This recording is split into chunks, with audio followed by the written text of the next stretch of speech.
swerte at punong-puno ng kayamanang ibinibigay. Naniniwalaan po, the more na mas malaki. Yung kulay ng bulaklak po ay yung red or pink.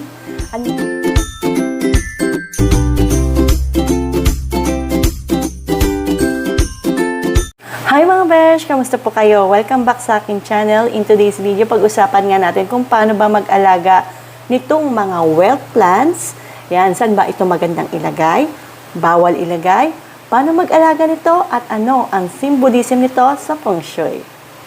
Sa mga bago po sa channel ko, I'm your host, Awi. At kung mahilig po kayo sa paghahalaman at sa feng shui, don't forget to subscribe to my YouTube channel and hit nyo na rin po yung notification bell para lagi kayong updated sa mga video ina-upload ko. And don't forget to follow me on my different social media platforms like Facebook, Instagram, and TikTok. Alam ko, nagtataka na kayo kung ano yung mga halamang binabanggit kong wealth plants na sa harapan ko. Kitang-kita ko na po kasi pagkakunot ng noon nyo. Ito pong aking mga wealth plants, ito po ay isang uri ng adenium or tinatawag nating desert rose. Sinasabing ito ay tinawag kasing wealth plants ng mga Chinese dahil pinaniniwalaang ito ay nagbibigay swerte at punong-puno ng kayamanang ibinibigay sa nagmamay-ari po nito.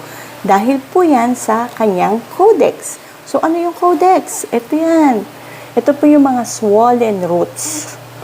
Yan po yung tinatawag nilang codex. At pinaniniwalaan po, the more na mas malaki yung codex, mas malaki yung swerte at yayaman kayo. Yun po ang paniniwala po ng mga Chinese. And disclaimer lang, hindi po ako feng shui expert, I'm just a plant enthusiast. Kung hindi niyo po bet itong topic natin ngayon, you can skip this video at panoorin niyo na lang po yung ibang mga vlogs ko. At yun nga po, kung mapapansin nyo, meron tayong barbecue stick dyan. Pantaboy ko po yan ng ibon, ng maya, kasi tinutuka po itong aking mga adenium eh.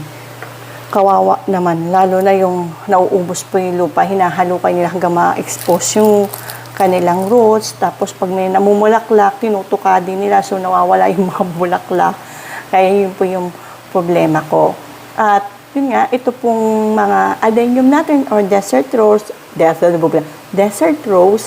pinaniwalaan na ito na nagbibigay nga katulad sabi ko kanina ng kayamanan dahil ito po ay nagsisimbolisim ng abundance at fertility. Ayan po. At sasabi nga, kung magkukulak ka din ng adenium na mas malalaki ang codex, mas maganda piliin mo na rin yung namumulaklak na ang kulay ng bulaklak po ay yung red or pink. Alin po dun sa dalawa? Bakit red or pink? Kasi pinaniniwalaan po, yung vibrant color nito ay nagsisimbolisim naman ng prosperity. At yung aking halaman naman po na namulaklak na ngayon ay pink naman po, ipapakita ko dito sa video. Actually, dalawa na yung bulaklak niya na mukadkad na. I hope itong iba ay mamulaklak na rin. Ano. Hindi sila sabay-sabay kasi namumulaklak, kaya ganyan po. Pero ito naman, sa mga mahihilig din po sa variegated, ayan, pawisa-pawisa tayo. Meron din po tayong variegated na adenium. Yan. Ito po yung variegated niya. Tinubuan na lang po yan ng green kasi ito po, yung totoong kulay niyan. Grafted po kasi ito eh. Meron akong mga grafted na nabili. Yan. Pero itong mga Arabicum, hindi po yan grafted. Talagang, ito binili ko talaga dahil ang gaganda po kasi talaga ng codex ng mga Arabicum. May mga klase po kasi tayo ng mga Arabicum. May mga klase po kasi tayo ng adenium. Ito yung Arabicum. Ito naman po yung obesum. Now, let's go to care tips. Paano nga ba mag-alaga ng puno ng kayamanan or ng wealth plants or adenium? Una, pagdating sa sunlight, syempre gustong-gusto nito ng direct sunlight. 4 to 6 hours a day at least. Kung yung lugar nyo po ay hindi naman talaga natatamaan ng direct sunlight, at least siguro mga 2 hours, mga ganun, para naman makaproduce siya ng more flowers. Kasi pag mga flowering plants, mas prefer nila yung nakaka-receive sila ng direct sunlight.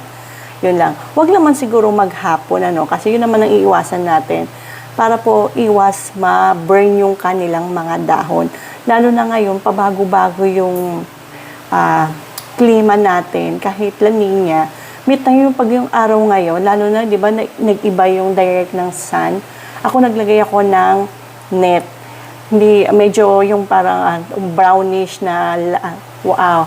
May pagka-light yung color niya, hindi talaga yung dark. At least natatagos pa rin yung araw. Kasi ito po talaga sobrang na-burn. Kaya naglagas, nagyelo yung dahon. So pag yung sobrang tindi naman po ng sikat ng araw, hindi rin po maganda sa kanya. Mas maganda po, at least morning sun, kung maaari lang po, morning sun po yung marireceive nilang sunlight. Huwag po yung sa medyo hapon kasi talagang nakakasunog po yun. Watering. Sa tamang pagdidilig naman po nitong mga adenium natin, ito hindi kailangan po araw-araw ang dilig. Katulad din po ito kasi ng mga succulent sa kanilang cactus na nag-iipon ng kanilang water. Dito naman sa kanilang codex. Ayan, sa codex naman po. Pero ang pagdidilig nito, dapat talaga full watering nga. Ibig sabihin yung hindi nyo lang basta binasa, yung topsoil nila. Pero sa pag nagdilig ka na, ay okay na yan. Hindi, dapat even yung pagdidilig nyo, paikot, para totally na lahat ng lupa, part ng lupa niya ay nababasa at hintayin nyo na lumabas dun sa drainage hole yung water bago kayo mag-stop magdilig. So, ganun. Kailangan full watering. Tapos, yung next na pagdidilig nyo, dapat totally dry ang soil na yan. Katulad nga po ng succulent to sa kakakutal, totally dry ang soil. Huwag yung half lang kumbaga yung top lang yung tuyo, tapos yung pinakailalim ay basa pa, tapos magdidilig kayo. May tendency po magkaroon to ng root rot. Yan, mabubulok po yung ugat nito. Kaya yun po yung iiwasan natin. Kaya kung hindi po kayo magtansya, kung kaya yung kapakapain or mas maganda kung mga ganito na transparent, at least nakikita nyo kung basa pa yung lupa o hindi. Let's go to soil. Pagdating po sa lupa, hindi naman tumaarte actually sa mga potting mix Kahit ang isaalang-alang nyo na lang po, dapat fast draining soil. Ibig sabihin, hindi nag-i-stay yung water sa ibabaw ng lupa nila. Kasi pag nag-stay dyan, nagdidig kayo, tapos ang tagal bumaksak or ang tagal bago pumunta sa drainage hole, lumabas doon sa drainage hole yung water, ibig sabihin hindi maganda yung lupa na gamit nyo. May tendency mag-root rot yan. So, mas maganda, once na nagdidig kayo at wala pang 1 minute, ay talagang lumabas na yung water doon sa drainage hole, okay yan. Fast draining soil po yung gamit nyo. At ito kung hindi kayo mahilig mag-mix or DIY, pwede kayong bumili ng cactus and succulent potting mix. Yan, pwede po dito sa ating mga adenium or wild plants. At kung mag-DIY naman kayo, okay din naman po yung sa nabibili nating mga loam soil. Lagyan nyo lang ng konting or mas marami pala, hindi konti, mas maraming mga pumice. Yan, yung pumice. O, kasi noon, sabi ko kasi pumice may nag-correct sa akin. Pumice pala. So, pumice.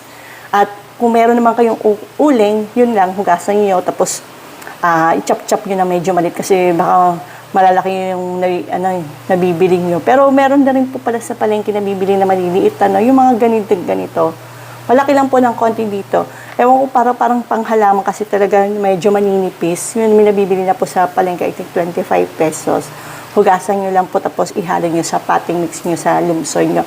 Tapos pwede na po yan. Yung pwede nyo yung pang ano po dito sa ating mga adenium, yung pong gawin yung potting mix nyo. Bago po tayo pumunta sa fertilizer, magsha-shoutout po muna ako sa mga nagpapabati, sa mga viewers natin, Cyrus, sorry medyo malabo yung mata ko. Cyrus Belsumili po, na taga Kawit, Cavite. Hello po sa inyo. Kay Feli Comia Comendador from Malaysia. And rinuzum ko na kay Miss Evelyn Pogoy na nasa Lanao, pero from Lanao ngayon ay nakatira na yata siya sa Thailand. Ayan. At kano pa? Ito pa si Miss Evelyn Duque po, na taga Isabela. At ito po si Candice Channel, na taga Binangonan, Rizal. Ano pa? At meron po si Arceli Felecio from Kupang, Antipolo City. Thank you for watching po. So, ayun, punta tayo sa fertilizer. Pagdating po sa fertilizer nitong adenium natin, hindi rin ito maarte Ang ginagamit ko naman po dito ay yung AFF before. Yung sinisipag-sipag pa po ako kasi ang dami kasing pinagmimix nun bago mo i-apply. Pero kung tamad kayo, sobrang busy kayo, pwede kayong gumamit dito ng Osmocoat, Hugas Bigas, or ng Maxicoat. Maxicoat. Ano ba sinabi ko? Osmocoat, yan. Maxicoat or Nutricoat. Ayan.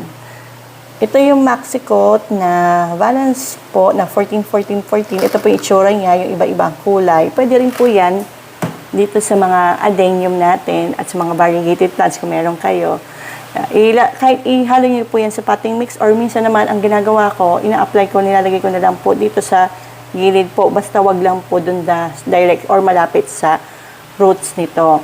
At ang pag-a-apply ng fertilizer, mas maganda po sila i-feed ng fertilizer kapag blooming season, which is ngayon, na talagang flowering plant, namumukadkad sila. Ayan. Para mas patuloy pa po yung pamumulaklak ng ating mga adenium or na mga well plant. Now, let's go to propagation. Ang pagpapropagate naman po nito mga adenium or ng well plants natin, stem cuttings. Yan. Puputol po kayo dito ng sanga niya, tapos itatanim niyo po. Tapos meron din naman na gusto mo mapaganda yung kanyang mga codex, yung katulad nito.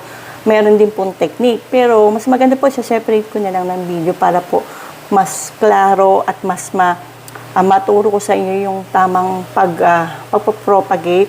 Ano yung mga dapat isaalang-alang. Medyo time-consuming lang po yun, kaya talaga pong isa-separate ko na lang po yung video na ito. Ito po mga adenium natin or puno ng kayamanan or ng wealth plants, pinaniniwalaan po itong nagdadala ng positive energy lalo na pag nilagay nyo sa loob ng inyong bahay.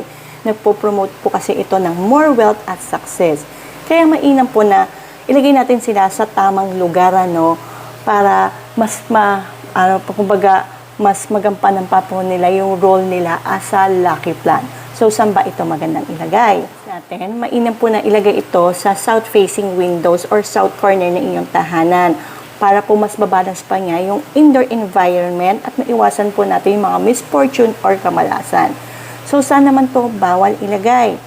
Ito po ay bawal itabi o ilagay katabi ng water element at ng metal elements. So, para maiwasan din naman natin yung pag-stop ng flow ng positive energy sa loob ng ating tahanan. So, yun lang po naman po yung mga iiwasan. So, mainam sa south-facing windows at huwag paglalagay sa near water elements at metal elements. Reminder lang mga besya, ito ay gabay lamang po. Hindi naman totally pag sinabi kong wealth plants or nag-collect kayo ng ganitong halaman ay lalapit sa inyo ang swerte, lalapit sa inyo ang pera. Ang swerte po, hinahanap yan, hindi yan hinihintay. At ang pera, lalapit din po yan kung pinagtatrabahuhan, lalo na sa tamang paraan. Sa mga viewers natin dyan, meron na rin ba kayong adenium or ng wealth plants? Saan ito nakalagay at namumulaklak na rin ba ang inyong mga adenium? Nagustuhan nyo po itong video natin ngayon at sana huwag kayong magsawa sa pagsubaybay sa aking channel. Don't forget to like and share this video sa mga plantito at plantito dyan at sa mga mahilig sa mga halaman. Until next time mga besh, bye and stay safe and happy and healthy. Ay, mali. Yay! Gamit na bago ngayon. Yay! Ito po yung flower ng aking wealth plant. Yan, pink. Dalawa na yan. Ito pa open pa lang. Kaka-open lang yan kaninang umaga. Ibang ganda. Yan, dalawa. Tapos yung iba po, mga adenium ko. Ito pa yung isang grafted na variegated. Pakita ko. Ano bang, name nito? Yan Varsam niya. Tapos, ito pa yung iba. Yan. Bali, 8 po yung aking mga adenium, yung arabicum. Tingnan kung gaganda yung codex. Ang kapal, no? Lalaki. At ang taba. Ayan.